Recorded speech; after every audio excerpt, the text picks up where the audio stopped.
menjual diri guys. Kalau mau jadi influencer, juallah dirimu kepada orang yang tepat. Jangan salah, awas mereka tawar terus. Mati kita nanti, tidak dapat uang.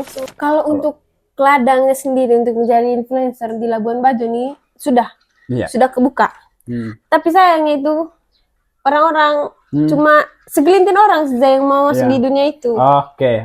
Kitanya yang Sering ajari saya itu, kebetulan saya punya pacar sendiri. Dia selalu sampaikan gini, kau tuh bikin kau punya personal branding yang bagus dikit, baru habis itu harus dipetakan ini mau diposting kapan, kayak gitu-gitu.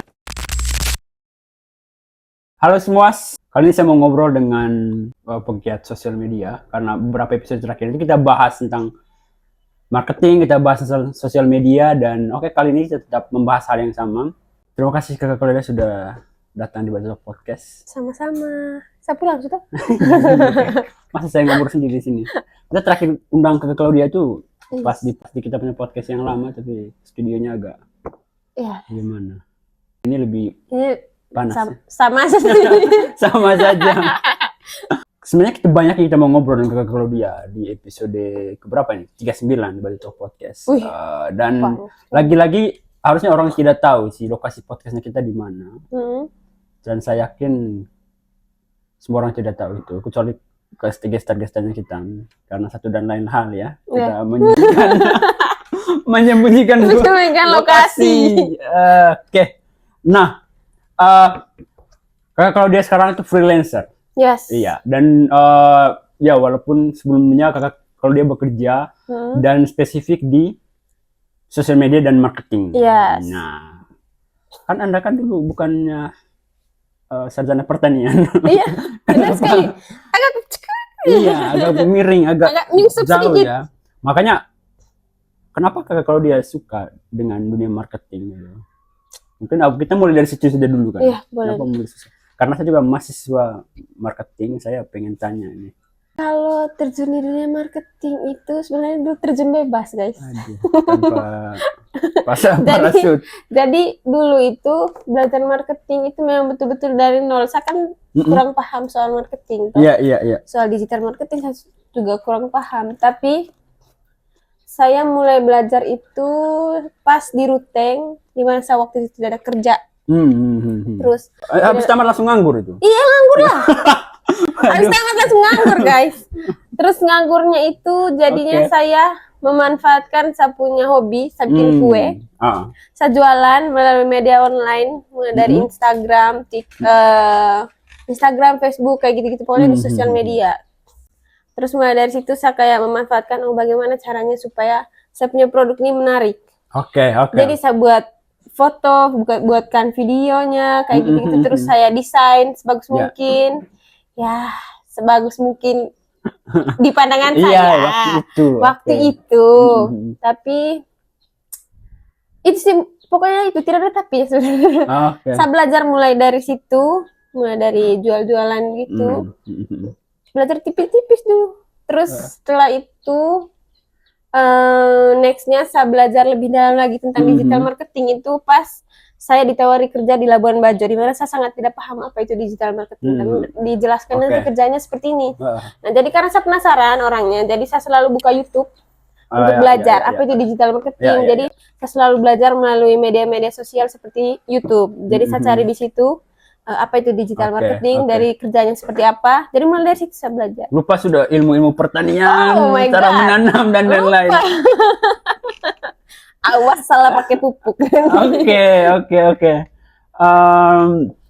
Iya, tapi kan Kakak Claudia sudah berapa tahun loh? 2 tahun ya? 3 tahun? 2 tahun. 2 tahun lebih. 2 tahun loh, tapi langsung kayak naik. Dan sekarang kan malah pede untuk freelancer. Iya, puji Tuhan, saya pede sekarang. Dan kalau tidak pede sama lu terus. Saya lihat beliau ada di mana-mana untuk promosi dan lain-lain. Nah, kayaknya Kakak Claudia ada beberapa lompatan juga. Kalau dia belum cerita juga. Kapan Kakak merasa kayak saya ini kayaknya sudah cocok jadi influencer? Maksudnya kan dasar apa saja kayak akhirnya saya pede gitu. Itu sih kayaknya saya perlu tahu juga sih. Kalau soal untuk jadi influencer sama sekarang tuh masih belum pede jadi Oke, influencer. oke. Yang pertama tuh menurut saya tuh masih terlalu fokus kayak hanya menyebarkan sesuatu yang menyenangkan sampai diri. Karena influencer itu pada dasarnya biasanya itu memberikan sebuah pengaruh untuk khalayak umum gitu, untuk audiensnya. Tapi sekarang tuh saya masih kurang pede kalau orang bilang influencer. Saya tidak pede sebenarnya.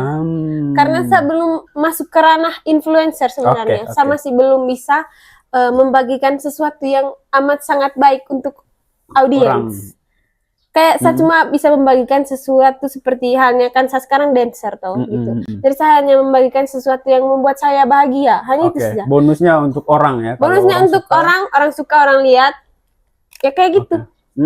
Tapi kalau misalnya saya menyebut diri sendiri influencer, kayaknya saya masih belum pede gitu. Oke. Saya masih belum pede. Nah, kalau dia fokus pada Instagram kan. Ya. Instagram, TikTok juga. Oke, TikTok juga. Facebook tidak ya kalau kuliah. Kalau dia ada masalah dengan Facebook kan tidak? Kayaknya ada masalah dan mantan. Aduh. Sama saya juga sudah 3 tahun tidak main Facebook. Saya terakhir main Facebook itu, saya sekarang tetap main Facebook, cuma kayak di Facebook itu cuma mau cek-cek kayak apa yang terbaru di Facebook. Gitu. Tapi kalau Instagram grow-nya kelihatan. Kelihatan ya. Instagram selalu. Sejauh ini kan kalau dia kita bilangnya mendapat endorsing dari beberapa brand dan lain-lain, itu kan modalnya yang pertama itu, jadi coba koreksi, yang pertama itu mungkin followers dan engagement kalau dia di medsos di Instagram, dan yang kedua brandingnya kalau dia jelas kayak dancer dan lain-lain. Iya. Oke kan, dua itu. Kalau untuk engagement masih aman, masih ya di positif lah. Engagement. Terus kalau misalkan ngomong tentang personal branding dancer, ya itu kan masih tetap berjalan karena memang dulu itu saya punya followers naik memang betul karena saya punya personal branding.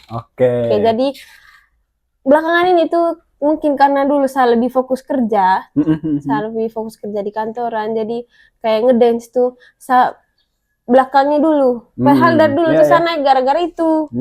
Itu selain karena dance juga, saya juga dulu itu followersnya naik juga karena saya sering ini jalan-jalan. Jadi saya bagikan ini foto-foto pengalaman ngetrip dorang kayak gitu-gitu. Cuma sekarang mau ditingkatkan lagi. Iya. Tapi kan pas kerja dulu kan kayak menambah pengalaman bagaimana mengelola. Ya kan? Itu betul. Kalau itu betul. Menurut Kakak Claudia nih, Labuan Bajo nih bagaimana nih terkait dengan Kakak Claudia saya bilang sebagai influencer ya. Ini sudah apa namanya, ladangnya cuma maksudnya ladangnya sudah terlihat apa ini ke depan nih belum tentu atau gimana? Kalau untuk ladangnya sendiri untuk menjadi influencer di Labuan Bajo nih sudah kebuka. Tapi sayangnya itu orang-orang cuma segelintir orang saja yang mau masuk di dunia itu. Cuma kita yang Terus kayak kalau misalnya saya kadang tuh dapat klien kayak mereka cari influencer tuh. Nah, influencer tuh untuk daerah Bajo tuh masih minim sekali. Begitu. Adanya cuma kayak Kasuci Maria. Terus saya juga tidak terlalu tahu orang-orang lain ya. Paling Kasuci, terus apa lagi selain Kasuci? Influencer mana dulu? Influencer Facebook saya kenal banyak. Kalau influencer Facebook ada Kak Erlin Gorlin juga itu salah satu influencer. Iya. Terus siapa lagi? Kayak saya kurang tahu banyak tentang influencer Labuan Bajo begitu. Jadi pokoknya kalau misalkan ada event-event begitu untuk cari influencer, karena keterbatasan influencer itu jadinya kesusahan juga klien mencari kayak gitu. Iya. Berarti ladangnya oke juga nih kalau banyak teman-teman yang mau terjun ke sana. Makanya tadi kita undang ke Claudia nih, kayaknya bahas ini bagus. Kemarin kita bahas tentang marketing, bahas tentang sosial media. Kemarin kita undang Kak Algis, temannya Kak Algis. Dan saya ada nonton kemarin. Nah, yang kakak cowok tuh. coba ngobrol dengan mereka bagaimana mengelola sosial media yang baik dan benar supaya jangan dulu ke arah viral dulu. Mengelola dulu supaya konsisten. Konsisten. Brandnya jelas.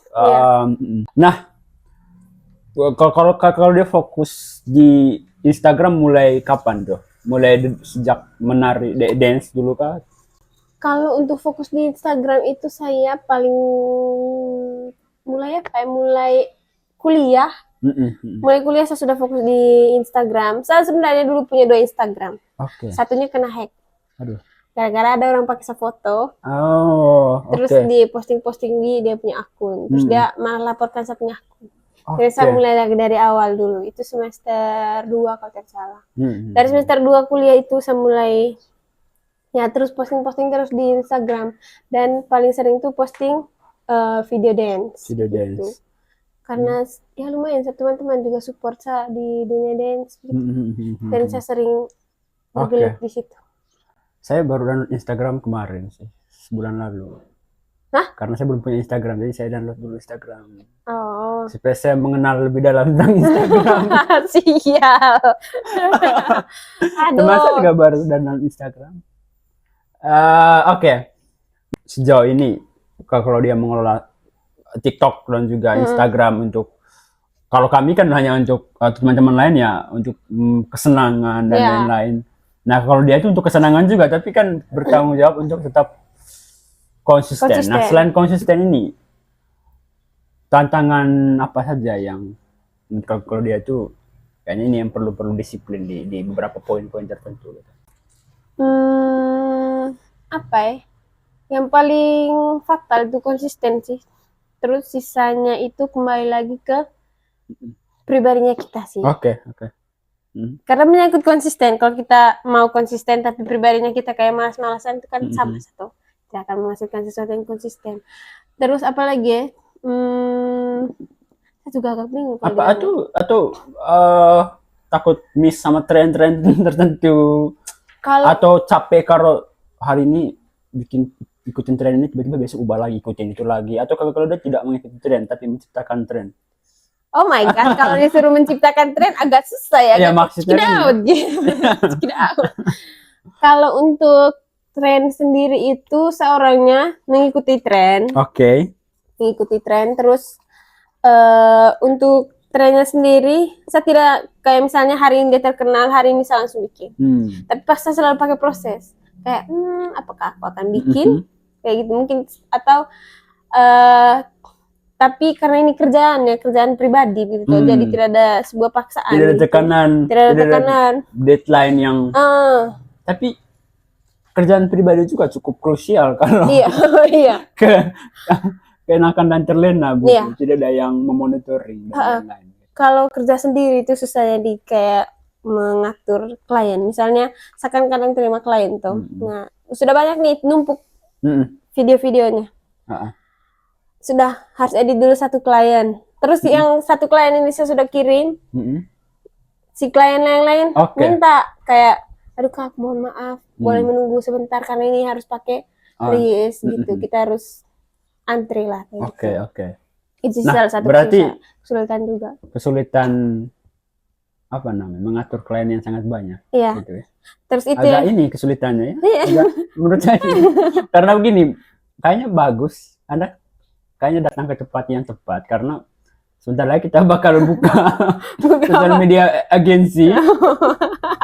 Kalau dia agak capek, berikanlah kepada teman-teman saya yang ngurus itu. Mereka yang nulis, mereka yang edit. Kalau dia sebagai model saja, kalau dia hari ini syuting, syuting. Gitu. Maksudnya kita coba menciptakan industri-industri yang di Jakarta ada, di luar Manggarai ada. Di luar Indonesia, di luar Manggarai ada. Maksudnya industri-industri yang cukup menjanjikan.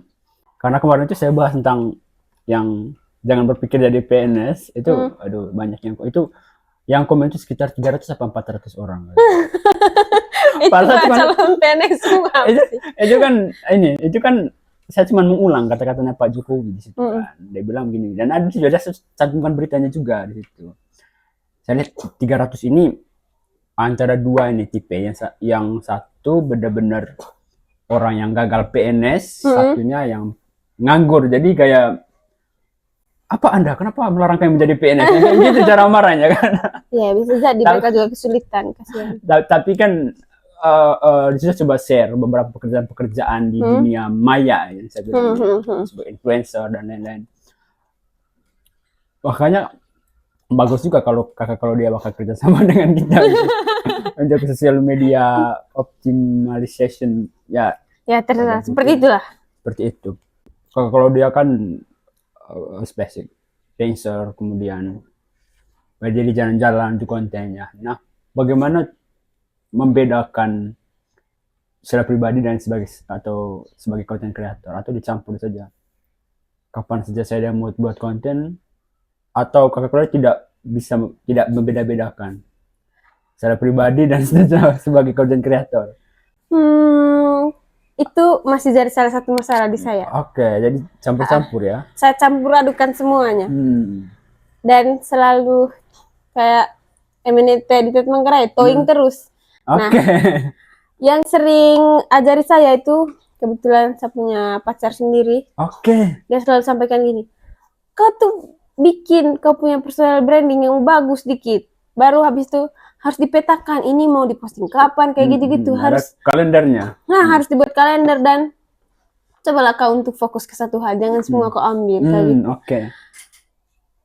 Tapi diri ini tidak bisa, guys. Karena saya mencintai semuanya. Kayak jalan-jalan, saya suka jalan-jalan. Terus dance, saya suka dance. Tapi ada beberapa influencer luar negeri itu ada yang mereka adalah dancer tapi sambil jalan-jalan. Iya. Nah, jadi saya mau ambil dari mereka saja kayak gitu. Mending saya belajar dari mereka daripada saya harus fokus ke dance saja kayak gitu. Iya. Kadang kan rezeki datang dari berbagai arah tuh. Tapi bagaimana kalau dia manajemen waktunya juga. Makanya tadi lagi-lagi kita butuh teman-teman saya itu untuk memanajemen Anda gitu kan. Mantap sekali ini. Iya, maksudnya kita membuka agensi itu sebenarnya itu untuk marketing consulting dan social media management. Kita mau fokus ke UMKM sebenarnya. Kita melihat teman-teman UMKM ini masih pelan-pelan untuk desain, branding. Mungkin yang lain sudah naik ya, penjualannya bagus dari desain yang sudah kerja sama dengan pihak manapun. Nah, kita mau bantu teman-teman yang pelan-pelan. Seperti teman-teman di kampus yang mau desain. Mungkin kita mulai dari mereka dulu, ya baru kita ke startup atau hotel-hotel yang membutuhkan outsourcing bagian produksi konten dan jenisnya. Kalau kita ngobrol tentang konten nih Kak Claudia, saat ini yang paling efektif dan menarik perhatian audiens, kalau dari Kak Claudia sendiri, atau tetap dance, atau ada konten-konten lain yang menurut Kak Claudia lagi boost sekarang untuk mengikuti tren? Untuk ikuti tren paling dari musik kayak gitu-gitu. Dan yang paling bikin audiens tertarik itu dance juga bikin orang tertarik. Terus yang berikutnya ada konten jalan-jalan, happy-happyan kayak gitu-gitu, tapi dikemas dengan sesuatu yang menarik begitu. Kayak kemarin tuh padahal saya cuma asal-asal bikin video, tapi mungkin karena banyak orang yang suka, selain itu lagunya juga bagus, sesuai sama musik, sesuai sama videonya. Jadi banyak yang like, banyak yang nonton juga. Susah ditebak juga audiens. Iya, susah ditebak. Karena memang audiens sekarang itu algoritmanya susah ditebak. Dan cepat ya. Tren cepat datang, cepat pergi dan itu dia.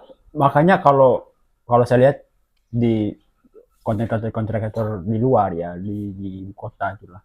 Sehari itu mungkin mereka bisa posting sampai 5 konten. Supaya tidak miss. Karena saya pernah pelajari ada beberapa orang konten kreator di luar yang sekarang mereka sudah terkenal sekali. Mereka tuh satu hari mereka bisa siapkan footage dan tempat yang berbeda-beda itu 3 untuk satu hari. Jadi ketiganya ini 3-5 lah mereka biasa siap.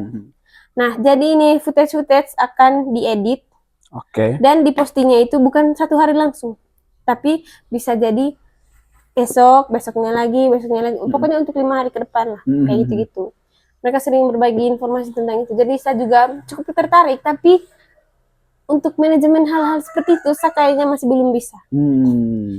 Itu tadi ada banyak hal yang susah ditebak. Kayak gitu. Ya, mungkin teman-teman yang maksudnya sudah fokus ke sana dan menghasilkan banyak hal, mungkin brand ataupun ya koneksi, ya mungkin mereka secara manajemen dan juga source-nya, timnya oke, sehingga mereka mampu untuk bikin 2-3 begitu setiap hari kan. Itu juga. Kalau sendiri agak nggak capek juga ya. Tapi ada kok yang dia kerjanya sendiri. Tapi memang karena betul-betul dia konsisten dan fokusnya di situ. Fokusnya di situ. Jadi kayak kalau misalkan ini harus dibuat planningnya kayak gimana. Dan saya juga punya teman, salah satunya ada di Bali. Dia itu fokusnya di memperkenalkan alam-alam, pokoknya tempat-tempat wisata di Bali. Terus hebat sih dia, kayak sehari bisa jalan sampai berapa tempat. Betul. Dia kerjanya sendiri juga. Lumayan dia, capek juga. Kalau saya boro-boro mau jalan keliling, naik mobil saya mabuk. Boro-boro mau bikin konten, saya malah dikontenin orang. Sudah viral mabuk lagi di mobil. Parah sih. Iya. Jangan sampai yang apa? Nah, karena kalau dia fokus di Instagram, mungkin nanti bisa share tentang TikTok juga. Fitur-fitur di Instagram yang cukup bagus untuk meningkatkan engagement, meningkatkan visibilitas itu seperti apa? Saya kurang paham di Instagram nih. Saya baru download kemarin. Saya belum terlalu kenal Instagram gitu. Kalau Instagram selama ini yang saya pelajari itu dia paling suka Reels. Reels karena banyak audiens yang bisa capai kita punya video. Itu yang pertama. Kayak di TikTok. Jadi dia bisa muncul di FYP-nya siapapun. Kayak gitu-gitu. Itu yang pertama. Reels sih paling bagus kalau untuk meningkatkan engagement. Terus selain Reels, waktu postingan. Jangan sampai kayak ketahuan bahwa kamu ini bukan manusia, robot, kayak gitu-gitu. Jadi untuk pelajari algoritmanya Instagram ini, sebenarnya kita tidak bisa pelajari karena bisa ditebak juga. Tapi sebaiknya posting di waktu-waktu yang kayak, sepertinya banyak orang yang akan buka Instagram di jam sekian. Oh ya, posting jam segini lah. Tapi jangan setiap hari dan jangan di waktu yang sama terus. Aduh, ribet juga hafalnya. Karena kalau di waktu yang sama terus, yang terjadi adalah dari Instagram, algoritmanya Instagram bisa di-tag kita sebagai robot, bukan manusia. Kalau kita bikin otomatis, kelihatannya kayak otomatis. Kayak otomatis, padahal tidak. Padahal kita posting kayak, oh iya tah, kayaknya jam segini deh, bagus, kayak gitu. Nah, sebaiknya jangan di jam, misalnya, biasanya kita posting jam 6.15 atau habis itu besokannya atau lusanya, jangan setiap hari juga. Kalaupun setiap hari, mungkin bisa pagi, sore, siang, malam, pokoknya dibedakan lah jamnya kayak gitu. Kalau TikTok sama juga. Kalau TikTok sebaiknya satu hari itu lebih banyak posting. Iya, lebih banyak ya. Lebih banyak. Itu bedanya TikTok sama Instagram. Kalau Instagram dia tidak terlalu mau kita posting setiap hari. Terus tidak mau di jam yang sama, takut algoritmanya tangkap kita sebagai robot. Itu yang pertama di Instagram. Kalau di TikTok, satu hari itu mereka paling senang kalau kita posting 3-5. Kayak gitu kalau di TikTok. Iya. Posting 3-5 ini kan sebenarnya ada standar-standarnya juga, tidak yang tiba-tiba langsung posting. Di mana ada kebun, kandang babi juga, dimanapun, tidak ada masalah sebenarnya sama teman-teman yang memposting segala hal. Tapi ini kalau ada sendiri nih, supaya video itu kelihatan menarik, bagaimana supaya itu videonya tetap kelihatan kreatif, videonya tetap kayak inovatif? Kalau dia pakai tools apa saja ngedit, atau biar kelihatan orang stand untuk nonton terus sampai akhir? Kalau dari beberapa influencer yang saya nonton, mereka selalu kasih tahu hook. Hook. Terus kalau memang tidak bisa bikin hook yang bagus, bikin deskripsi atau cerita yang bagus. Kalau deskripsi atau ceritanya tidak bagus, muka bagus ya? muka harus bagus. Atau itu terakhir? Atau itu pertama sih? Itu pertama sih. Benar. Itu pertama sih. Terus kualitas foto sama pokoknya kualitas videonya yang mau kita pamerkan itu harus bagus juga. Intinya itu tadi. Kalau hooknya tidak bagus, kita tidak bisa bikin hook yang bagus. Buatlah deskripsi atau cerita yang bagus.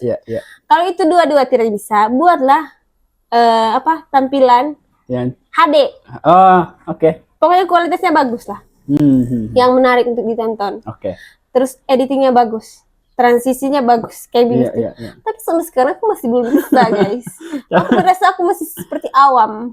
Tapi 4 hal itu kalau siapapun muka bagus, kayaknya tempat ketutup sih. Masih bisa ketutup. Karena kita pernah bikin tes, kita coba ini live. Untuk apa nih? Kita coba tes seberapa tahan orang dengan mukanya kita. Atau seberapa memandang fisiknya TikTok. Ayo kita bikin.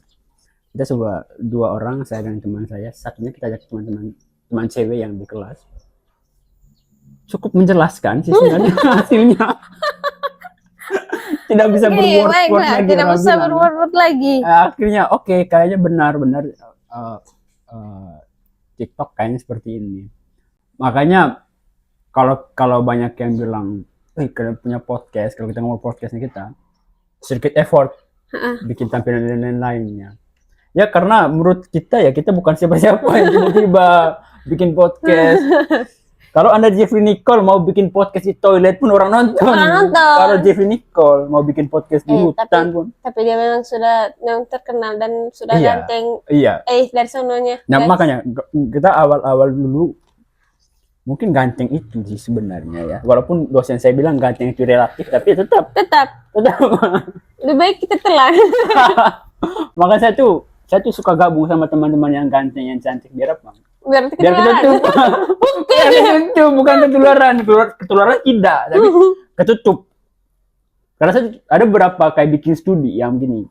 Kalau orang-orang yang tidak ganteng, kita bilang tidak ganteng, ngumpul satu kali kelihatan sekali. Kalau orang ganteng ngumpul sekali, coba kalau saya sendiri berbaur dengan teman-teman yang sedikit terang, ketutup. Kelihatan seperti ganteng. Bisa diterima. Tapi sayangnya teman-teman saya, ya begitulah. Jadi kelihatan jelek. Siap. Tapi apa namanya? Kayaknya kita lanjut ke ini sih. Apa pertanyaan berikut ini? Nah, kalau dia pasti ngukur, kayaknya konten bagus, kayaknya konten jelek, kayaknya konten algoritmanya kurang bagus. Itu ngukurnya gimana? Nah, itu dia. Saya sering lakukan itu. Yang pertama, kalau foto, biasanya kalau bukan fotonya saya sendiri, pasti orang sedikit like. Tapi kalau saya foto sendiri, banyak.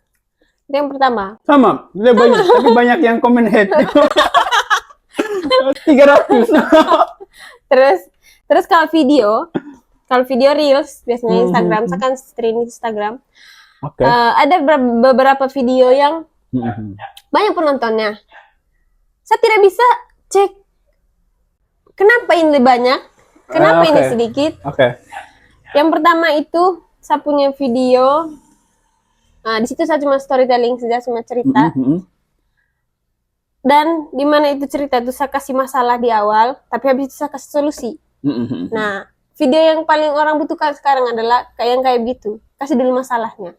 Masalahnya seperti apa? Nah, solusinya kita kasih juga. Dan cuma kasih masalah di akhir supaya orang tetap stay di videonya kita. Nah, itu yang pertama. Itu banyak orang nonton juga, tapi harus seperti storytelling atau kita langsung berbicara dengan audiens, langsung divideokan tanpa perlu ada kayak voice over dan lain-lain, tapi betul-betul langsung pure kita langsung ngomong. Itu lebih menarik sih. Dan banyak yang nonton juga, guys. Itu yang pertama. Yang kedua, kadang ada video yang cuma jalan-jalan, tidak jelas, lagunya bagus, lagu dan apa yang saya lakukan sesuai. Nah, itu juga banyak. Bagaimana? Terus kalau ada beberapa video yang saya ngedance lah. Ada dance yang banyak orang nonton dan ada dance yang tidak banyak orang nonton. Oke. Nah itu bisa jadi karena musiknya, karena saya juga tidak terlalu ikut yang tren-tren begitu. Kalau sudah mau hampir habis trennya baru saya ikut. Kayak gitu-gitu. Agak telat ya? Iya, agak telat. Mungkin karena memang tidak menarik. Mungkin karena algoritma dari Instagram tidak mendukung untuk kau pinggirkan kau jangan lu di FYP-nya orang, biar yang lain dulu. Kayak gitu-gitu. Bisa jadi seperti itu. Tapi kita agak susah juga pelajari algoritma ini. Iya. Agak seperti kalau saya bilang seperti mempelajari sifat perempuan masih. Bisa jadi. Bisa jadi. Bisa jadi karena perempuan tuh agak ribet seperti algoritma. Agak kurang jelas. Ya, saya setuju. Thank you sudah mendukung saya. Padahal Anda bukan perempuan. Oke.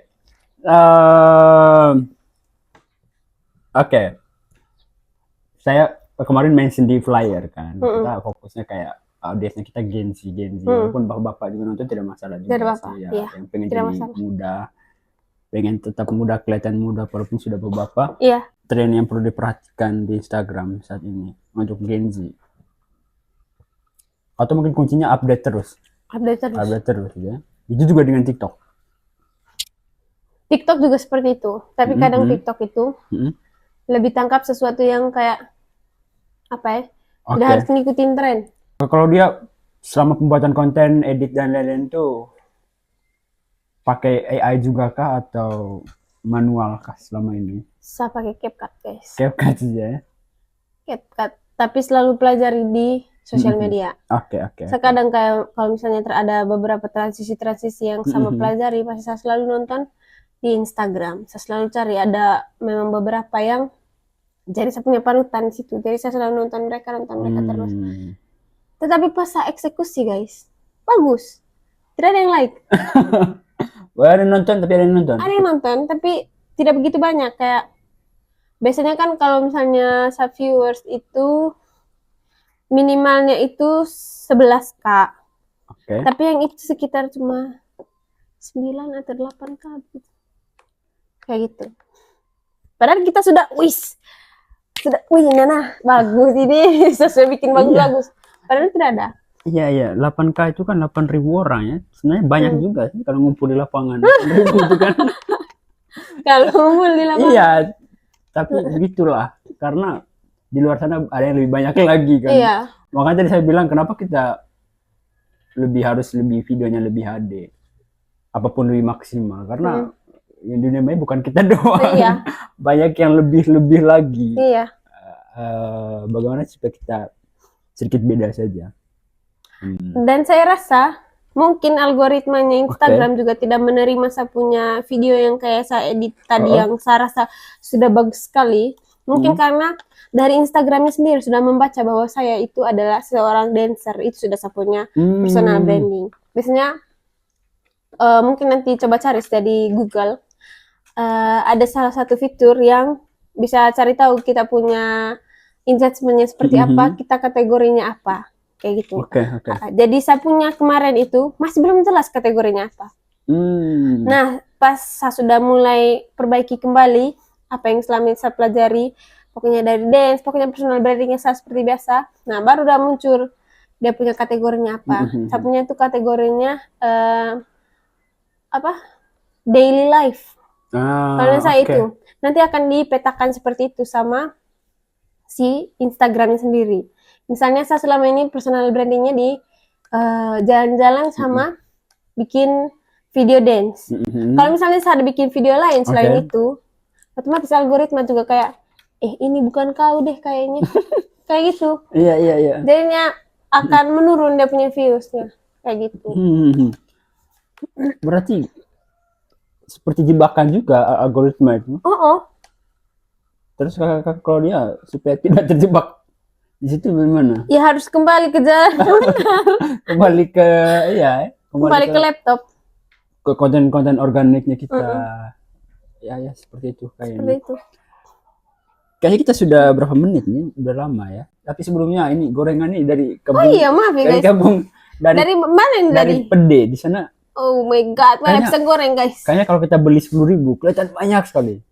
Kalau kita beli di tempat lain agak gimana gitu ya? Gimana gitu. Makanya terhadap pisang goreng sama ikan molen. Enak. Oh my god. Nah, kayak terakhir nih sambil makan ya guys. Tidak terlalu yang pertanyaan-pertanyaan ini tidak terlalu, kayaknya sudah dijelaskan semua. Jadi saya juga kemarin sempat lempar ke teman-teman, siapa yang mau bertanya, kita kumpulkan pertanyaannya kayak gitu. Ya walaupun kita tidak tanyakan juga sih, jadi kumpulkan. Yang penting kumpul. Begitu juga yang kita share flyer. Kita akan ngobrol dengan calon-calon bupati. Teman-teman, kumpulkan pertanyaannya. Ya nanti mungkin kita ambil dari beberapa saja. Mungkin terakhir nih, karena sejauh ini kalau dia jalan tikusnya ya, biar persaingan Instagram ini bagaimana sekali ya, supaya tetap eksis dan tidak kalah saing. Saya yakin banyak teman-teman Gen Z yang mau jadi influencer semua. boleh sekali. Saya yakin banyak yang mau jadi influencer. Saya tidak tahu motivasinya, ingin lebih gampang atau ya walaupun tidak semua bisa jadi influencer. Saya biasanya kasih sedikit pesimis sih dengan penonton kita, karena kita kadang tidak membuat penonton kita jadi lebih baik, biar kalau mereka sendiri mengurus diri. Itu dia. Bagaimana itu? Kalau untuk jadi influencer lebih baik kalian perlu fokus ke passion. Oke. Terus kalau memang mau jadi influencer silakan. Tetapi karena kalau influencer ini sebutnya jual diri. Nah, itu. Juallah dirimu kepada orang yang tepat. Oke. Karena kalau misalnya kalian jual diri ke orang Manggarai, sebut saya sudah tahu. Oke. Karena kalau misalnya kita sama-sama jual kita punya diri ke orang sesama kita, yang ada mereka akan berpikir bahwa kau sangat tidak penting. Nah, kayak gitu, kayak untuk apa saya harus membayar kau? Padahal saya bisa sendiri kayak gitu. Nah, itu. Intinya itu tadi, kalau misalkan memang kalian mau jadi influencer, sebaiknya fokus dan juallah diri kepada orang yang tepat. Kayak gitu. Itu dia, yang pastinya apa ya? Nah, kalau kita menjual diri lalu tidak ada yang bisa dijual, berat juga itu. Berat. Itu kacau juga itu. itu agak ke arah yang ya kacau lah. Kita pernah ngobrol yang itu kemarin 2 episode lalu. Kalau di dunia marketing personal selling, menjual diri itu hal yang biasa. Hal yang kadang kita pelajari lebih dalam bagaimana menjual diri yang tepat. Yes. Harus menjual Karena diri. kalau menjual diri yang tidak tepat ya saya rasa banyak juga yang mempelajari itu, tapi di marketing kalau dia saya yakin paham juga dengan personal selling kita. Ya, begitulah. Karena kalau kita tidak ada barang, apa yang mau kita jual? Kalau kita mau jadi penjual apapun, pasti harus ada barangnya dulu. Harus ada barang. Itu, barangnya juga harus jelas gitu. Oke, kalau dia kayaknya kita sudah 1 jam tidak terasa. Sudah tidak terasa guys, 1 jam kalian bersama kami. Maafkan saya sambil makan. Di sini ada Sabo. Jadi kita debat soal Sabo dan manggis. Ternyata ini sawo guys, bukan manggis. Dan dibantu oleh Google. Oke. Kira-kira kalau dia ada hal yang mau disampaikan kepada Budget Talk, atau kepada audiens. Itu sih tadi. Kalau misalnya kalian mau jadi influencer, dalami. Kalian mau personal brandingnya seperti apa? Oke. Karena personal branding itu penting, biar engagement-nya bisa naik dan orang bisa tahu, oh iya brandingnya dia kan orang yang jago bahasa Inggris, dia kan pembaca berita, dia kan si ini kayak gitu-gitu. Jadi kalian bisa dikenal sama audiens itu dengan kalian punya personal branding yang kalian sudah dalami. Oke. Dan jangan ragu untuk menjual diri guys. Kalau mau jadi influencer, juallah dirimu kepada orang yang tepat. Jangan salah, awas mereka tawar terus. Mati kita nanti, tidak dapat uang. Aduh. Ya walaupun banyak yang tidak terlalu suka untuk menjadi influencer ya, tapi tetap personal branding itu penting. Penting Untuk sekali. Anda kerja, untuk Anda apa ya? Menjalani hidup. Yes. Jadi di tempat kerja juga ya, walaupun saya nganggur, tapi pengalaman saya dengar dari teman-teman saya yang punya usaha tuh. Ya beberapa yang kita undang ke sini kita tanya ke mereka pas, tapi di off cam kan. Bagaimana sih teman-teman kita yang asli sini dari segi persiapannya bekerja dan lain-lain seperti itu, kita ngobrol. Penting juga. Itu dia. Oke teman-teman, sepertinya kita sampai di sini saja. Dan semoga ke depan Bali Talk ini ada brand, tolonglah. Kita sudah beli TV nih loh. Udah besar TV nih bro. TV besar nih, tolong. Walaupun ya kelihatannya ini podcast agak tapi tolong. Brand dalam nih, brandnya kita sendiri bro. Ini ada teko, ada ini, tapi kita sendiri punya. Oke teman-teman, sampai jumpa di next episode. See you. Bye.